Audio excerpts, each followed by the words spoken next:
এবারে এখানে দেখুন একটা বাটি নিয়েছি গোল করে, এই রুটিগুলো আমি কেটে নেব, একসঙ্গে ভালো করে মিক্স করে নেব। আবারও তেলের মধ্যে দিয়ে দেব।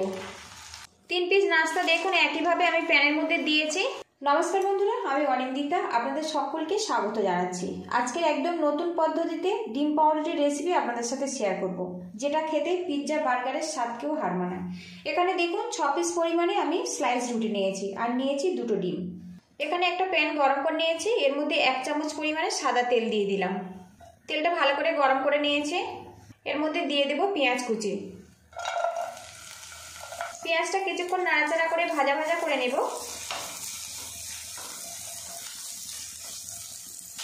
এদিকে দেখুন পেঁয়াজটা বেশ কিছুক্ষণ নাড়াচাড়া করে নিয়েছি, হালকা নরমও হয়ে গেছে। এখানে এই পেঁয়াজগুলো কিন্তু খুব বেশি লাল করে ভাজার দরকার নেই, হালকা নরম হলেই রেডি হয়ে যাবে। এবারে এখানে দেখুন ছোট করে কাটা ক্যাপসিকাম দিয়ে দেব।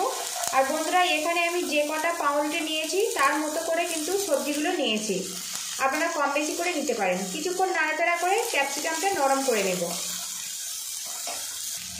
বেশ কিছুক্ষণ নাড়াচাড়া করে নিয়েছি, ক্যাপসিকাম কিন্তু ভাজা হয়ে গেছে, হালকা নরমও হয়ে গেছে। এবারে এখানে দিয়ে দেবো টমেটো কুচি। টমেটোর মধ্যে যে দানাগুলো আছে সেগুলো কিন্তু আমি বাদ দিয়েছি, শুধুমাত্র টমেটোর গায়ের অংশগুলো নিয়েছি। দিয়ে দেবো স্বাদ মতো লবণ। এবারে এখানে দেখুন 1/2 চামচ পরিমাণে গোলমরিচের গুঁড়ো রেখেছি, দিয়ে দিলাম। কিছুক্ষণ নাড়াচাড়া করে সবজিগুলো নরম করে নেব। আপনারা কিন্তু পছন্দ করলে এখানে গাজরও ব্যবহার করতে পারেন, কড়াইশুঁটিও ব্যবহার করতে পারেন।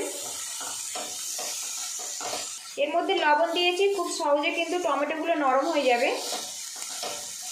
এদিকে দেখুন বেশ কিছুক্ষণ নাড়াচাড়া করে নিয়েছি, সবজিগুলো কিন্তু বেশ নরম হয়ে গেছে।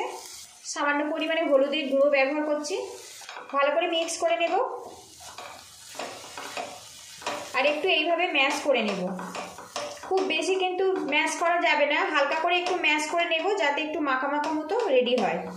তো দেখুন সবজিগুলো কিন্তু বেশ মাখা মাখা ভাবে রেডি হয়েছে, এইভাবে রেডি করে নিতে হবে। এবার এর মধ্যে সামান্য গার্লিক পাউডার দিয়ে দেব সামান্য অরগ্যানো। বন্ধুরা, গার্লিক পাউডার আর অরগ্যানো দিলে এই নাস্তাটা খেতে কিন্তু একদম অসাধারণ হয় আর খুবই সুন্দর একটা ফ্লেভার আসে।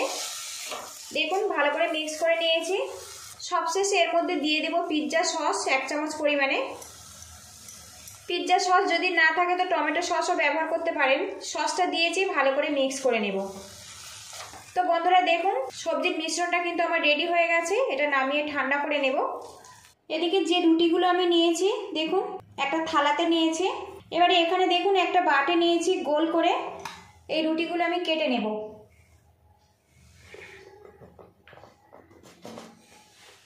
তো দেখুন রুটিটা আমি গোল করে কেটে নিয়েছি। আর এই রুটির চারিদিকে কিন্তু ব্রাউন কালার আছে, এতে কিন্তু কোনো রকম সমস্যা হবে না, শুধু গোল শেপ দিয়ে এটা কেটে নিতে হবে। আরও একটা রুটি নিয়েছি, গোল শেপ দিয়ে কেটে নেব।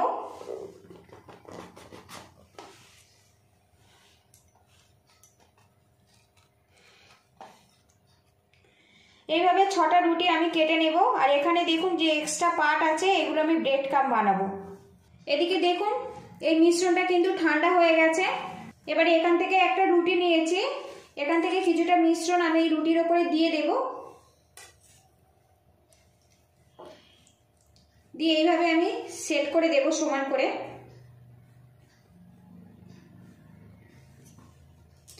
আরও একটা রুটি নিয়েছি, এইভাবে মিশ্রণটা দিয়ে দেব। আর এখন এই মিশ্রণের থেকে কিন্তু খুব সুন্দর একটা গন্ধ বেরিয়ে আসছে। এইভাবে মিশ্রণটা দিয়ে আমি রেডি করে নেব।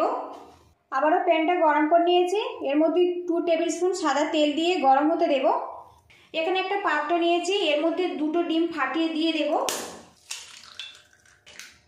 স্বাদ মতো লবণ দিয়ে দেব সামান্য ঝাল লঙ্কার গুঁড়ো। এবার দিয়ে দেব সামান্য ধনেপাতা কুচি, ডাঁটাগুলো বাদ দিয়েছি এখানে। একসঙ্গে ভালো করে মিক্স করে নেব। আর বন্ধুরা, আপনারা চাইলে এখানে চিলি ফ্লেক্সও ব্যবহার করতে পারেন। ভালো করে মিক্স করে নিয়েছি দেখুন। এবার এখান থেকে পুর ভরা একটা পাউরুটি আমি নিয়েছি দেখুন, আর এখান থেকে একটা পাউরুটি নিয়েছি। এবারে এটা এইভাবে সেট করে দেব। তো দেখুন পুরো গোল আকৃতি নিয়েছে। এবারে এই ডিমের গোলার মধ্যে আমি দিয়ে দেব। বন্ধুরা, এই নাস্তাটা খেতে কিন্তু খুবই ভালো লাগে, সাধারণ ডিম টোস্টের থেকে কিন্তু অনেক বেশি টেস্টি। ভালো করে ডিমটা কিন্তু চারিদিকে লাগিয়ে নিয়েছি দেখুন। এদিকে তেলটা কিন্তু গরম হয়ে গেছে। এবার এর মধ্যে পাউরুটিগুলো দিয়ে আমি ফ্রাই করে নেব। আরও একটা এইভাবে সেট করে নেব। আবারও ডিমের গোলার মধ্যে এটা আমি দিয়ে দেব। উল্টে পাল্টে ডিমের ব্যাটারটা কিন্তু রুটির চারিদিকে ভালো করে লাগিয়ে নেব। আবারও তেলের মধ্যে দিয়ে দেব। 3 পিস নাস্তা দেখুন একইভাবে আমি প্যানের মধ্যে দিয়েছি। এবার এই নাস্তাগুলো উল্টে দেব।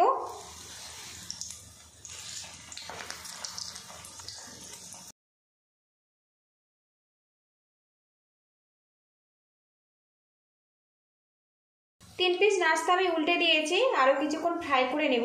আর বন্ধুরা, আজকের রেসিপিটা যদি ভালো লাগে তো একটা লাইক দেওয়ার অনুরোধ রইল। আপনাদের একটা লাইক পরবর্তী নতুন ভিডিও বানাতে কিন্তু অনেকটাই উৎসাহ দেয়। আর চ্যানেলে নতুন হয়ে থাকলে চ্যানেলটিকে সাবস্ক্রাইব করে পাশে থাকবেন।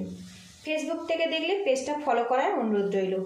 আর রেসিপিটা ভালো লাগলে একটু আত্মীয় স্বজনের কাছে শেয়ার করে দেওয়ার অনুরোধ রইল। তো দেখুন আরও একবার উল্টে দিয়েছি। 1 থেকে 2 বার উল্টে পাল্টে এটা ফ্রাই করে নেব, তাহলে কিন্তু রেডি হয়ে যাবে। এদিকে দেখুন বন্ধুরা, উল্টে পাল্টে নাস্তাগুলো কিন্তু আমার ফ্রাই হয়ে গেছে। এবার এটা আমি তুলে নেব। আর আপনারা যদি পছন্দ করেন তো এর মধ্যে কিন্তু চিজ ব্যবহার করতে পারেন। তো বন্ধুরা, লুকিংটা দেখুন।